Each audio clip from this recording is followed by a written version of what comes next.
দাউদ আলাইহিস সালাম মারহাবা বলেন। ছোটকালে ভদ্র বলে আল্লাহ পাক তারে কবুল করছে। আমাদের বাচ্চাদেরকে ভদ্র বানানো দরকার কিনা বলেন?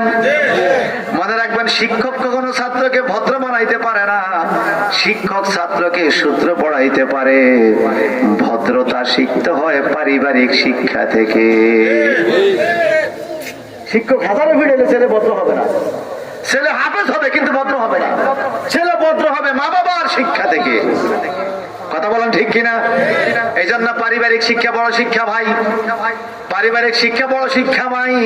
আমি একটা পরামর্শ আপনাদেরকে দিয়ে যেতে পারি, যেন আমার বাড়িতে 11 ফ্যামিলি, আমার চাচা ছাড়া অন্যান্য সবাই মিলে 11 ফ্যামিলি, 11 ফ্যামিলিতে আলহামদুলিল্লাহ এই বছর সহ ডিগ্রি পাস 55 জন। কয়জন?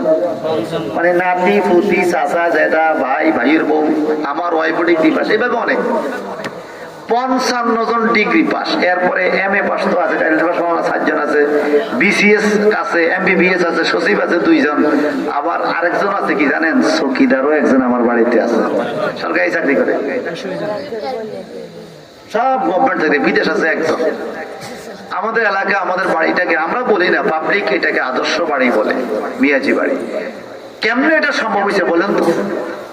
কারণ আমার বাড়ির মা বাবা মুরব্বীদের একটা নিয়ম আছে, যত গুরুত্বপূর্ণ কাজ হোক, যে ছেলেটা লেখাপড়া করবে মাগরিবের পরে তার বাইরে কোনো কাজ নাই। সে হয় পড়বে, নাহলে ঘরে শুয়ে থাকবে, হয় টেবিলে পড়বে, না হয় সে ঘুমাবে, কিন্তু বাহিরে কোনো কাজ নাই। কারণ মাগরিবের পরে বাহিরে কিছু বখাটে ছেলে পেলে ঘোরাফেরা করে, এদের সাথে চলতে গেলে আপনার ভদ্র ছেলেটাও একটা অন্যায় কাজে জড়াইয়া যাইতে। কথা কন না? অনেক ভালো ভালো ফ্যামিলির লোক বন্ধু বান্ধবের পাল্লায় পড়ে এমন এক কাজ করছে, ওই ফ্যামিলির ইজ্জত শটান দিছে। হয় না বাবা? এরকম 1000 মাহফিল শুনে লাভ হবে না তো, যদি আমরা ভদ্র হতে না পারি। এই জন্য আমি বলবো ভাই, আল্লাহ হাবিব বলেন ভদ্রতা হলো আল্লাহর চাদর। সুবহানাল্লাহ। আল্লাহর চাদর ভদ্রতা। যে যত ভদ্র হবেন, সে যত মার্জিত হবেন, আল্লাহ পাকের খালেস খাঁটি বান্দা হবেন। আমার নবীজি একজন ভদ্র নবী ছিলেন। আমার নবী যখন রাস্তা দিয়ে হাঁটতেন, সাহাবায়ে কেরাম বলেন, সিয়াসিদ্দার কিতাবে হাদিস আছে, একজন যুবতী মেয়ে যৌবনে পদার্পণ করার পরে যেইভাবে ঘন্টা দিয়ে শরীরটা ঢাইকা ডুইকা বড় ঘন্টা দিয়ে রাস্তা দিয়ে চুপে চুপে হাইটা যায়, আমার নবীজি আরো বেশি লাজুক ছিলেন, আরো বেশি ভদ্রভাবে রাস্তা দিয়ে হাঁটতেন।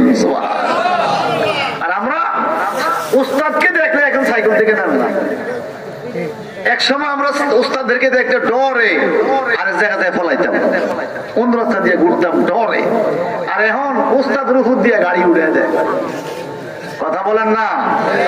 এখন ভদ্র না, এখন হচ্ছে ডিজিটাল। কি হয়েছে? হায়রে ডিজিটাল। যত ডিজিটাল দুনিয়াতে চলছ, তত ডিজিটাল ফিড খবর রেডি হইতে আছে, তুই আরো